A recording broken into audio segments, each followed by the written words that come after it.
Alright, it's day 3, last day in Istanbul. We're about to be checking out of our hotel, the beloved Mavi Onur. Let me show you what the truth is. See that?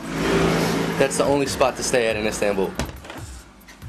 I mean, I'm sure there's others, but it's where we were at. Only spot to stay in. There's 3 other hotels on the street. Yeah, but this is it. So yeah, we're about to check out. The time has come for me to say goodbye to Istanbul. And even though I'm a little reluctant to do so, I will say this. For the 48 hours we've spent here, we did it in a very bitchin' fashion.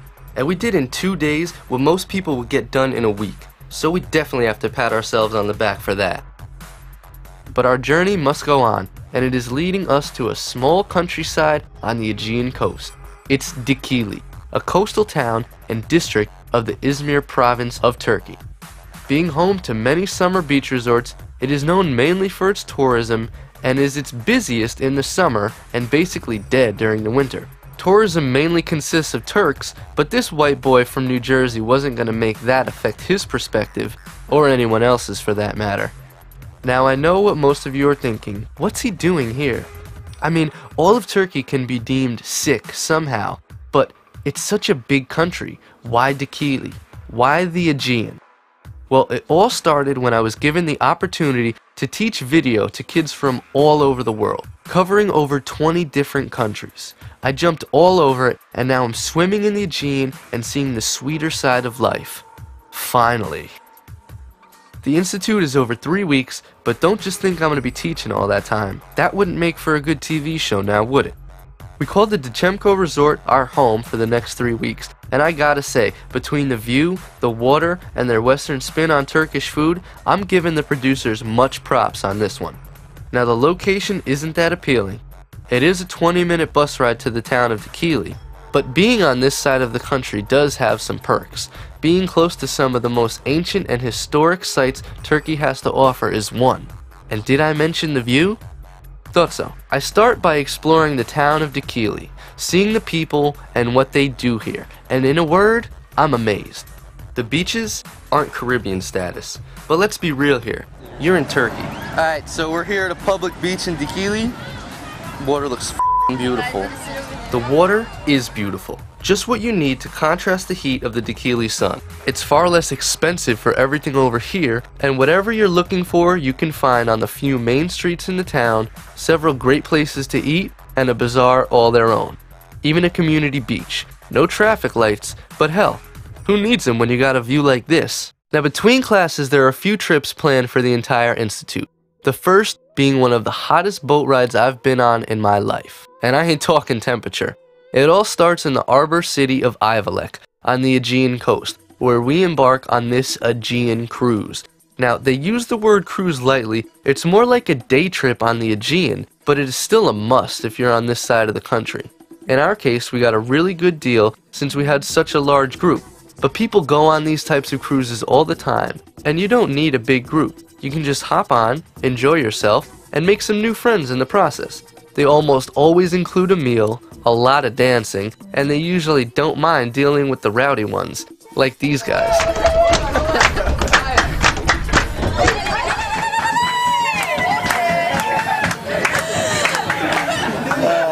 This is gonna be good. Did I mention jumping off the side of the boat? Yeah, pretty damn sick if you ask me.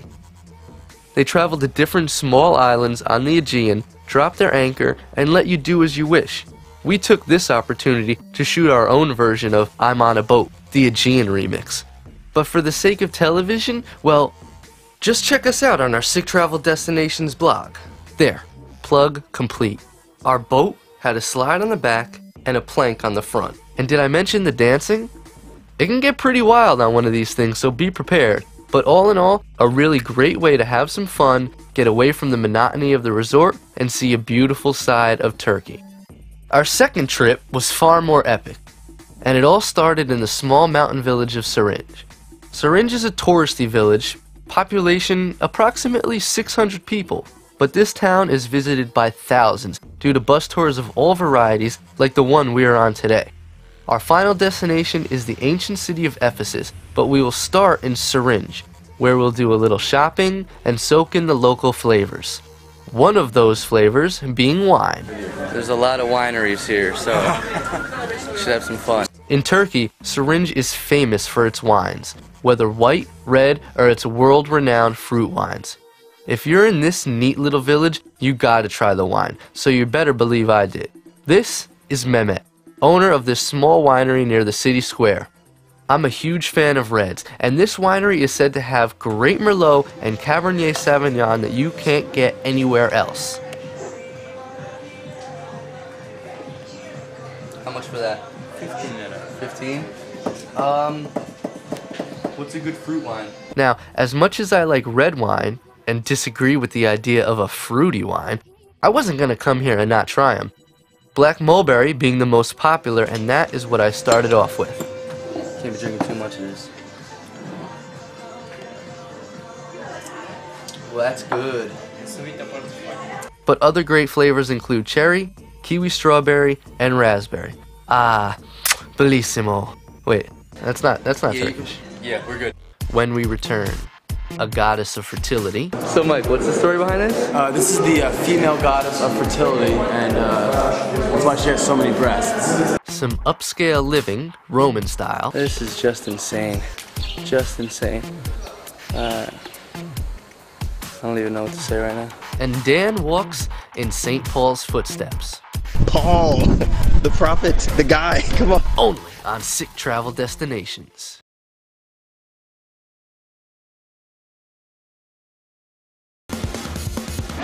I could have spent all day at that wine shop, and I gotta admit, I was starting to feel it. You know, it.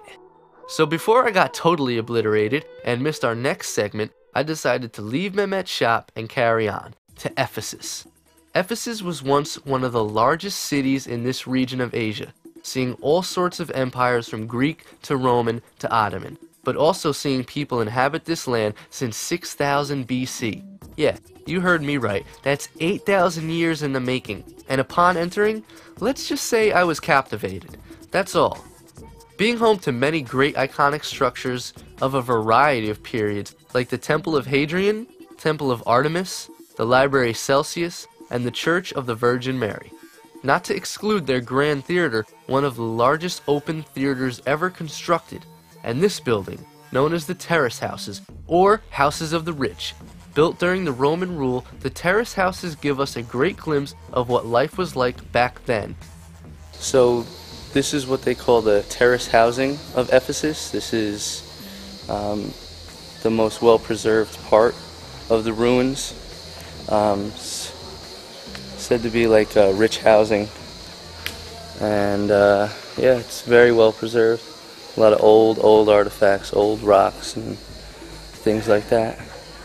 Pretty amazing. Those frescoes are well preserved. Let's take a look at them.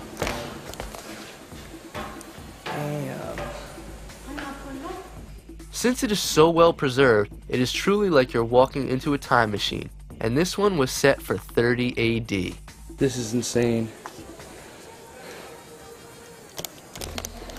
This is incredible. Well worth the 15 lira. Over 2,000 years old, and I'm touching it. Yes. This is just insane. Just insane. I don't even know what to say right now. The great thing about this place is that it is so well rounded. You have your Greek and Roman roots very visible in the architecture, but when you dig deeper, you find stories that truly are awe-inspiring. Growing up a Roman Catholic, I've had my fair share of Bible study. But when I hear our guides say that Mary and St. Paul lived in Ephesus for a good majority of their lives, you put a face and a place to the somewhat lonely pages of your King James Bible. And when Dan had the opportunity to walk in Paul's footsteps here at the Grand Theater, he most certainly could not pass that up. We are here where Paul spoke to Ephesus, in this place. See this? This is the Grand Theater where Paul spoke. He spoke to calm down the riot that was going on before he went to jail on that hill. He spoke here. He spoke here. This entire people, Pharisees, Sadducees, Roman people, Grecian people. This is insane. Paul was right there. Matter of fact, I'm going down there.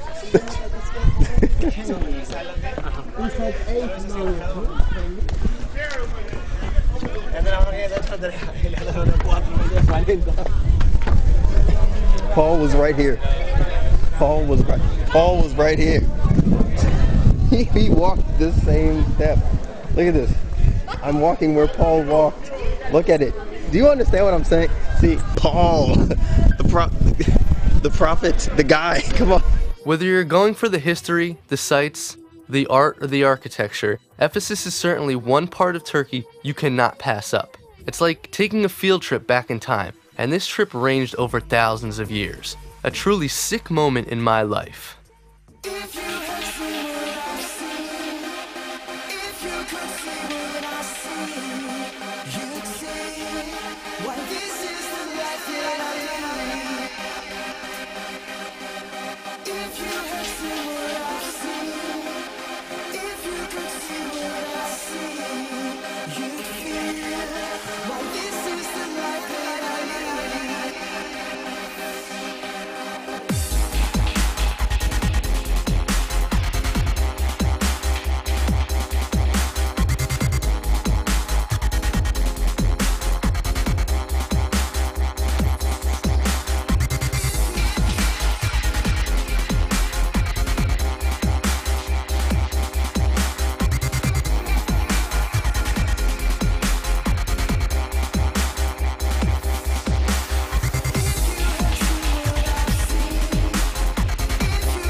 Now, I'm never one for being cliche, but when you visit as many awesome countries as I have, you tend to start sounding cliche without even knowing it. Much like visiting so many other locations, I really got a grasp of the Turkish culture and people by understanding their roots. Their history is as vast as the landscape, and the diversity of the people who lived here once upon a time, long, long ago, never really seemed to leave. That is, in my mind, the greatest thing about Turkey. Being able to connect with so many cultures while staying in only one country is a great way to sum up my journey. Being able to witness Turkish hospitality firsthand was truly something else. The people, the food, the sights, all make this country great, but their history and tradition make this sick country truly stand out. But as I've said in so many other countries, you can enjoy your stay, you can truly appreciate what you've seen, but the most important part of the trip is what you make of it. And I have to say, I made the most, learned a lot, and got so much more back than I expected. Thank you, Turkey.